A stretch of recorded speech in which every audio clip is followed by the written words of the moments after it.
Hello everyone, welcome to BISTI VLOG YouTube channel. नोंथांमोनखौ आंनि बे BISTI VLOG YouTube channel आ खेबसे बयखौबो आंनि गोसो गोरबोनिफ्राय अननाय आरो मोजां मोननायखौ बावहरग्रोनाय जाबाय। दिनैनि निउ आपडेटआनो जादों गाइस, आंनि बे BISTI VLOG YouTube channel आ 2K थांबाय गाइस। दिनै नोंथांमोननि अननायावनो आरो नोंथांमोननि सापर्ट मोननायावनो दिनैहाय बे आंनि BISTI VLOG YouTube channel आ 2K थांबाय गाइस। आरो बेनिखायनो आङो दिनै 2K थांदों नालाय गाइस, बेनिखायनो भिडिअ आपडेट लाना फैदोंमोन आं गाइस।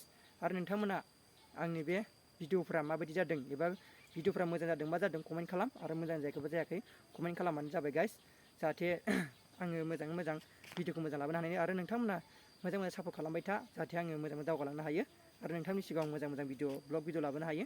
आरो नोंथांमोना सापर्ट खालामनायनि गेजेरजों जाहाथे आंनि बे BISTI VLOG YouTube चेनेल लिंकखौ आं डिसक्रिपसनाव होदों।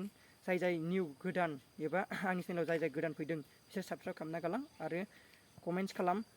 आरो नोंसिनि लिंक दंबा नोंसिनि YouTube चेनेलनि लिंकखौबो आंनो हर, जाहाथे आंबो नोंथांमोननि भिडिअखौ नायनानै आङो साबस्क्राइब खालामनो हागोन गाइस।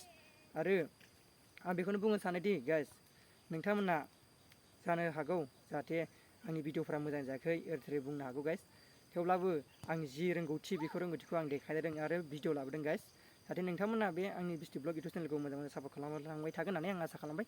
जाहाथे नोंथांमोना जाहाथे आंनि भिडिअखौ नायनो मोजां मोनोबा लाइक कमेन्ट शेयार खालामनो दाबाव दे गाइस। एसेनोसै, थेंक इउ।